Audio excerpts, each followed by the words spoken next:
don't be afraid to trigger others. One of the moments that really took me from getting no views to getting a lot of views was when I no longer cared about how people see me on the internet. When I stopped caring about bad press. When I decided, you know what, I'm going to show up and be unapologetically myself, even if I get haters. What I'm about to say might terrify some of you. And I want you to know I'm not going to try to get you canceled. That's not my goal here. And I'm a believer that everyone needs to get canceled at least once in their life to learn how little everyone else's opinions actually matter. In 2018, 2019, around that time, no, sorry, it was after the pandemic. I had already started my business. It was several years into it. I made a post on the internet. Some of you heard the story. And I had an account with 100,000 followers decide that they didn't like my business idea. So they sent their 100,000 followers after me to cancel me. And for the next few weeks, I had hundreds of hate mail every single day. People commenting, messaging me, telling me to kill myself, telling me to end my life. And that experience taught me that people's words really don't matter. And when I began doing husband core, and I would get like three comments in a video telling me, hey, you're posting the exact same thing, it didn't bother me because I was used to getting hundreds of comments telling me to kill myself. And so now I had a thick skin that wasn't afraid of what other people said. And that gave me permission to be 100% unapologetically and authentically myself, to show up without worrying about loss. I have observed when we post and we're afraid to lose something, it actually restrains us from getting the views that we actually want. But when we post and we've got nothing to lose except to fully, authentically, and unapologetically give the truth, and it's the truth that sets people free to our audience, that's when we begin seeing results unlike we have ever had before. I've been meditating on this concept for the past 12 hours since I was talking with one of my students. And that is, Jesus was one of the most triggering people throughout all of history. And if I am trying to live a non-triggering life, I will be forced to make compromises. And I don't want to live a life of compromise. And so, how can I unapologetically live the truth in a way that Jesus did so that I can honor him, bless the people around me? And this is going to trigger a lot of people. What I'm going to say is Jesus was triggering people based on God's principles and laws. Now, Yeah. if I was to trigger people, I would be triggering people in a different, you know, like probably being canceled type of thing. That's the first thing, and then actually we'll just leave it at that. Just saying specifically about the Yeah. triggering part. I want to respond to that and say Jesus got canceled to death. They crucified him. That was how bad his triggering words was. He looked at the Pharisees and said, "You brood of vipers." He called them children of their father, the devil. Like, how much more triggering do you get than that?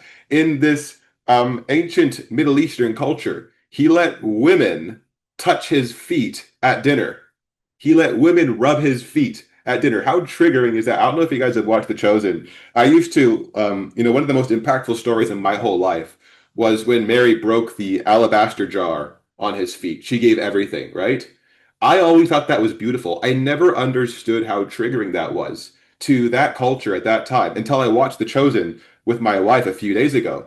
We were watching the episode where we have this Pharisee. He wants to believe. His desire is to fall in love with Jesus, but he sees this act of radical love and he gets triggered. He's like, how dare you let a woman uncover her hair and wipe your feet?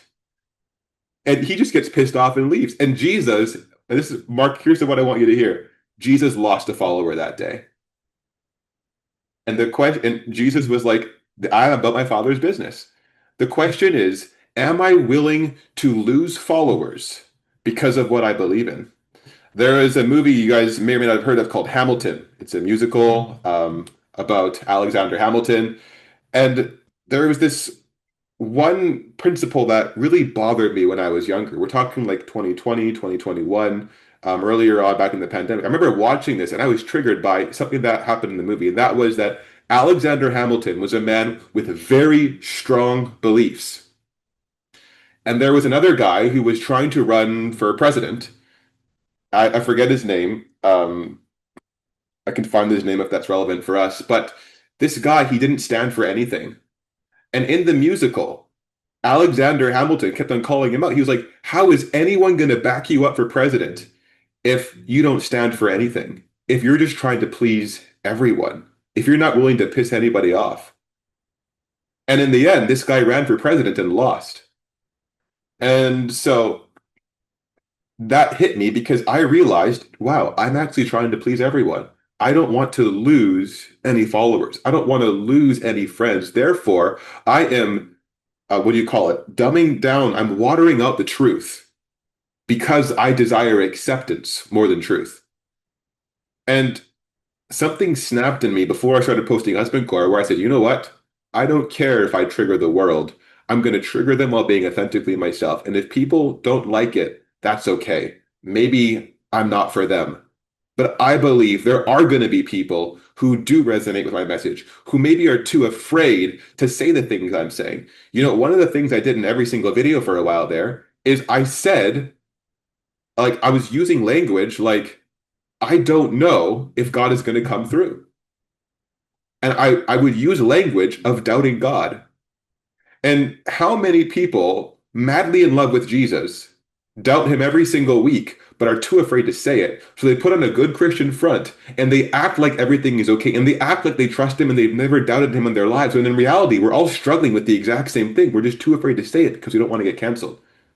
I began saying the thoughts and the feelings that people were feeling, but they were too afraid to say. And they said, oh my goodness, this guy gets me. I'm going to follow him. But I didn't leave them in the darkness. I brought them into the light by saying, you know, I'm trying to trust God, but it's hard when you have bills to pay. But I'm going to choose to trust even when it's hard. So I'm giving the solution, but I'm not hiding the struggle. I'm not hiding the pain. I'm not hiding the taboo things that we don't want to talk about in the church. And so I want to encourage everyone. Jesus was one of the most triggering people for all of history. He got canceled to death. Find a cause you're willing to die for.